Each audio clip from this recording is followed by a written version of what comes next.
ఇప్పుడిప్పుడే మనం మనశ్శాంతిగా ఉంటున్నాం అనుకుంటున్న టైంలో పిడుగులా వచ్చి పడిపోయింది. నాకేమో ఫుల్ నెగటివ్ వైబ్స్ కొడుతున్నాయి. Something is wrong Rama. అవునాద్య, తను ముందు చూపు లేకుండా ఏ పని కూడా చేయదు. ఖచ్చితంగా ఏదో పెద్ద ప్లాన్తోనే వచ్చుంటుంది. అవును రామా, పెదనాన్న 10 ఎకరాల పొలాన్ని ఆవిడ అడిగారు. లేదు, ఆ పొలంలో గుడి కట్టాలి అని పెదనాన్న చెప్తే సైలెంట్గా వెళ్ళిపోయారు. అరే, కూల్గా ఉన్నారే అనుకున్నాను. లేదు ఆద్య, ఆవిడ కూల్గా ఉంటూ మంట పెట్టే రకం.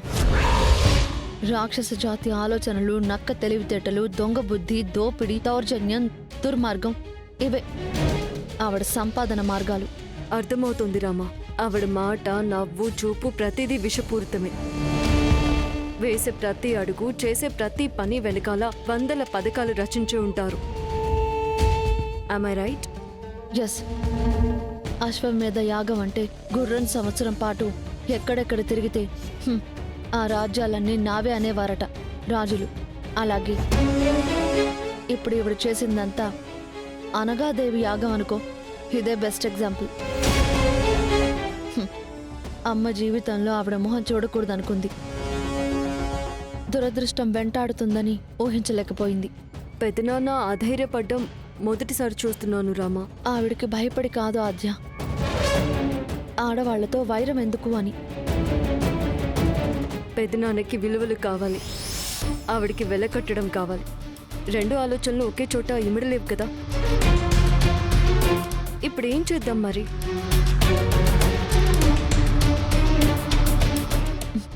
ముందు ఆవిడ దగ్గరికి వెళ్ళి పద్ధతిగా మాట్లాడదాం. మాట వినకపోతే అప్పుడు ఏం చేయాలో మనం నిర్ణయం చేద్దాం.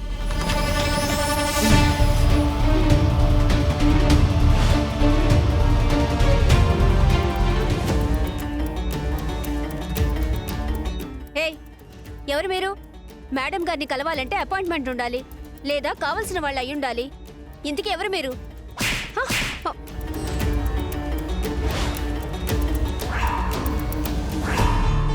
అయిన వాళ్ళ ఇంటికొస్తే ఆపుతావా?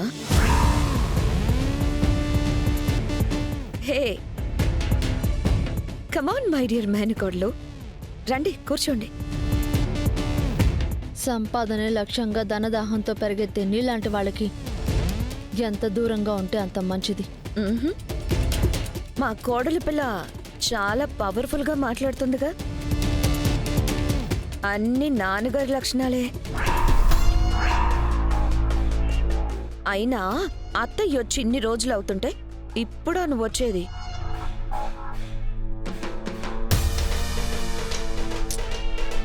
మమ్మల్ని ఏం చూస్తావు? వెళ్ళి భోజనాలు ఏర్పాటు చేయి. రాక రాక నా కోడలి పిల్ల ఇంటికొచ్చింది. తిరిగి వెళ్ళాక మీ అత్త ఏం చేసి పెట్టిందని అడిగితే ఏమీ పెట్టలేదన్న మాట నాకు రాకూడదు. ఇంట్లో మనం చేసుకునే అన్ని రకాల స్వీట్స్ చేసి పెట్టు. Okay madam. రామ్మ, భోజనం చేద్దాం. చూడండి, మీరు పెట్టే భోజనం తినడానికో లేదా మీరు పెట్టింది తిని హాయిగా సేద తినడానికో మేము ఇక్కడికి రాలేదు.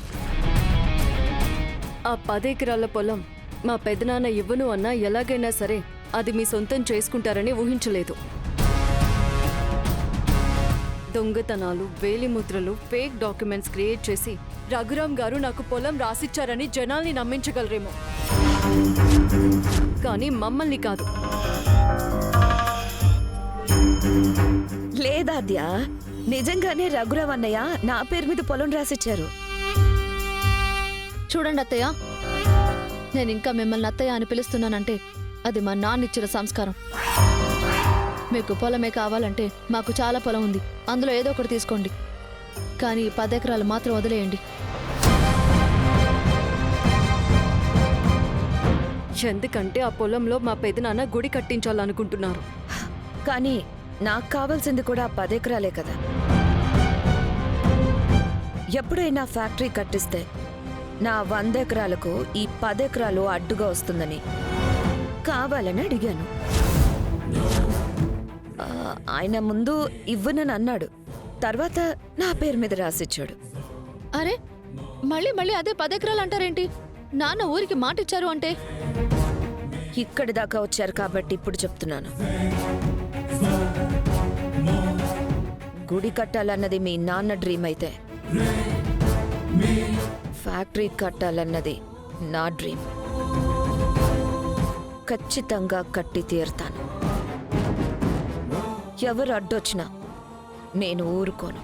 చూడండి, ఆ డాక్యుమెంట్స్ ఎలా వచ్చాయని మీకు బాగా తెలుసు. న్యాయంగా మీకు మీరుగా ఆ 10 ఎకరాలు మాకు ఇచ్చేశారంటే మీరు బాగుంటారు, మీ కూతురు కూడా బాగుంటుంది. మేము మా నాన్నలా కాదు. మా పెదనాన్నని అన్యాయం చేసినా అందరూ నోరు మూసుకొని సైలెంట్గా ఉంటారేమో అనుకుంటున్నారు, కానీ మేం అలా కాదు. ఓ, నాతోనే ఛాలెంజ్ చేస్తున్నారా? ఆ, సరే చూసుకుందాం మీరేం చేస్తారు. చూడండి అత్తయ్య, ఖచ్చితంగా మా 10 ఎకరాల పొలంలో గుడి కట్టి తీరుతాం. కాదు అని మాకు అడ్డు రావాలని చూస్తే తర్వాత జరిగే పరిణామాలు కూడా మీరు ఊహించుకోలేరు. పదాద్య పోదాం.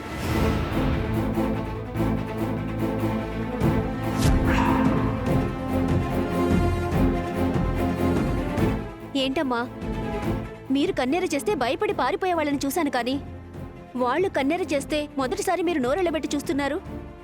ఏయ్, వాళ్ళంతా పిల్ల కాకులు.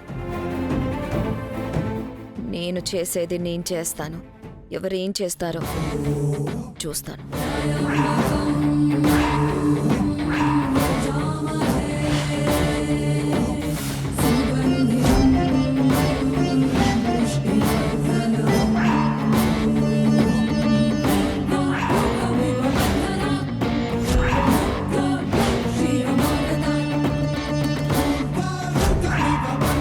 శివయ్య, దేవుడు ఊరి కష్టాలు పోగొట్టడానికి వెలుస్తాడు అంటారు, కానీ నువ్వు ఈ ఊరికి ఏ కష్టం రాకుండా చూసుకునే దేవుడు లాంటి మా వారికి కష్టాలిచ్చావు. ఎందుకయ్యా ఎందుకింత అన్యాయం చేశావు?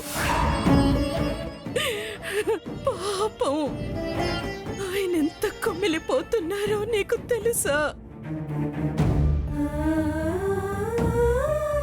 ఆయన బాధంతా ఈ మనుషులు ఏమనుకుంటారో అని కాదు,